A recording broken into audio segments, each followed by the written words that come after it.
더 좋은 콘텐츠를 받아보려면 좋아요를 눌러 구독하고 공유하세요. 리버풀이 리그컵 준결승에서 토트넘을 4대 0으로 압도적인 승리를 만들었는데요. 과연 경기는 어땠는지 알아보도록 하겠습니다. 오늘 리버풀의 많은 선수들이 경기를 잘 수행했지만 저는 그중에서 살라가 특히나 경기에 큰 차이를 만들었다고 생각하는데요. 살라의 공격력이 손흥민의 공격력을 약하게 만들었습니다. 물론 스펜스 수비력이 좋긴 하지만 살라는 혼자 막기에는 버거운 존재죠. 그럼 손흥민은 더더욱 수비를 하러 내려올 수밖에 없고 만약에 살라의 공격을 막더라도 토트넘 3톱 중에 가장 빠른 손흥민이 낮은 위치에서 역습을 시작하게 됩니다. 즉, 토트넘의 역습 속도가 떨어지게 되죠. 실제 경기로 보면 이런 장면입니다. 살라가 측면에서 공을 잡는 순간 일단 스펜스가 먼저 수비를 합니다. 그리고 한 명으로 살라를 막는 건 쉽지 않은 일이기 때문에 손흥민이 지원을 갑니다. 이렇게 되면 리버풀은 두 가지 정도의 이득을 얻을 수 있게 되는데요. 첫 번째, 살라에게 두 명이 몰렸기 때문에 다른 한쪽에서 수적 우위가 생깁니다. 지금 상황에서는 그 이득을 보는 선수가 브래들리겠죠. 살라가 자신 쪽으로 선수를 끌어당겨 놓고 브래들리에게 주면 브래들리는 바로 슈팅을 할 수도 있고 크로스를 할 수도 있습니다. 두 번째, 리버풀이 얻는 이득은 토트넘의 역습에서 가장 위협적인 존재인 손흥민을 아주 낮은 위치까지 끌어당길 수 있다는 점입니다. 이렇게 살라 한 명이 경기 중에 만들어내는 영향력이 상당히 컸다고 볼 수 있겠습니다. 그럼 어떤 상황이 되냐? 이렇게 히샬리송과 클루셉스키 두 명의 2인 역습 상황이 나오게 됩니다. 하지만 그마저도 리버풀의 수비 복귀 속도가 빠르기 때문에 순식간에 2대 7 상황이 되어버리죠. 이 수비 복귀하는 선수들의 이름을 보면 로버트슨, 커티스 존스, 소보슬라이, 그냥 숨이 턱턱 막힙니다. 물론 토트넘뿐만 아니라 다른 팀들도 윙어들이 수비 가담을 하는 일은 많습니다. 게다가 리버풀은 일반적인 윙어가 아니라 지금 전 세계에서 가장 축구를 잘하는 선수 중 하나인 모하메드 살라죠. 그러다 보니 손흥민이 더 수비에 신경 쓸 수밖에 없습니다. 하필 또 토트넘 역습에서 가장 빠른 손흥민이 살라와 같은 라인이라는 것도 이 게임을 더 기울어지게 만들었다고 생각합니다. 그리고 이번 경기는 양 팀 간의 실수를 이용하는 속도 차이가 상당히 컸다고 봅니다. 리버풀의 전환 속도가 토트넘의 전환 속도를 압도했습니다. 경기 장면으로 설명드려 보겠습니다. 일단 먼저 리버풀의 실수가 나왔던 장면이에요. 클루셉스키의 압박으로 반다이크 쪽에서 실수가 나오면서 토트넘이 높은 위치에서 역습 찬스를 잡거든요. 지금 리버풀의 수비 5명이 뿔뿔이 흩어져 있는 걸 체감하실 겁니다. 그리고 공을 뺏긴 지 4초 만에 완벽하진 않지만 바로 두 줄 수비의 구조를 갖춥니다.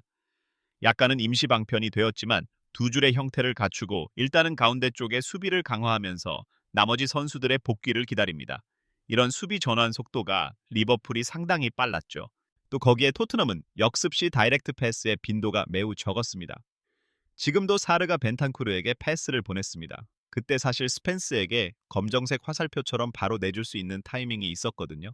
그런데 여기서 사르가 또 공을 잡고 내주는 속도가 늦어집니다. 리버풀 미드필더들과 토트넘 미드필더들의 차이를 꼽자면 여러 가지가 있습니다.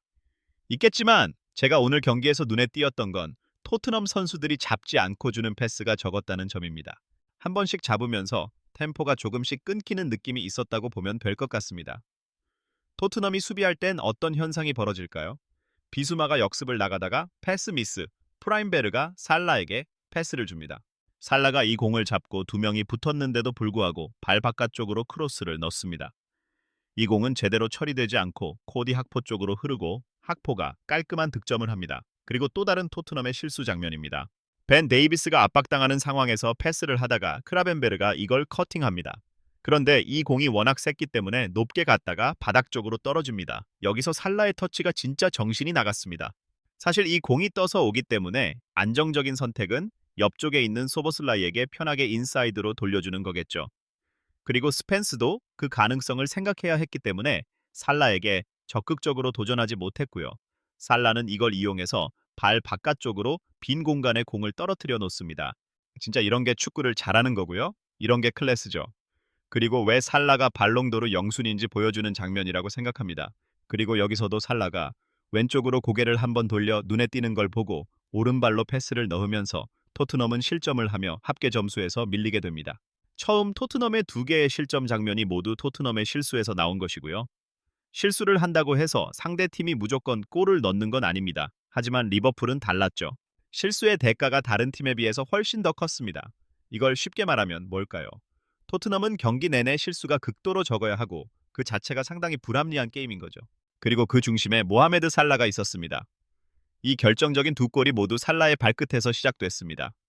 그리고 오늘 경기는 토트넘이 리버풀 진영으로 넘어가는 일이 별로 없었는데요. 그건 리버풀의 남다른 압박 방식 때문이라고 생각합니다. 프리미어리그에서 전방 압박을 하는 팀은 많지만 리버풀 압박이 다른 이유는 바로 이런 장면들 때문인데요. 여러 방면에서 동시에 모든 선수들이 움직이고요.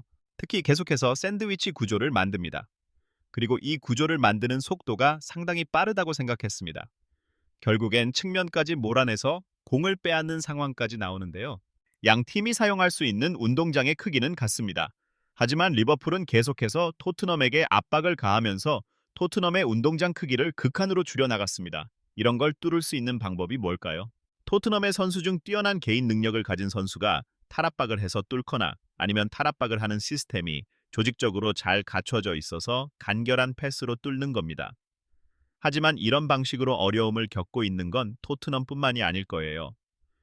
리버풀과 상대하는 웬만한 팀들은 이번 시즌에 비슷한 문제를 겪고 있고요.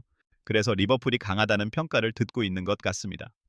어쨌든 토트넘도 역시 리버풀 특유의 이런 조직적인 압박에 정신을 못 차렸다고 볼 수 있겠습니다.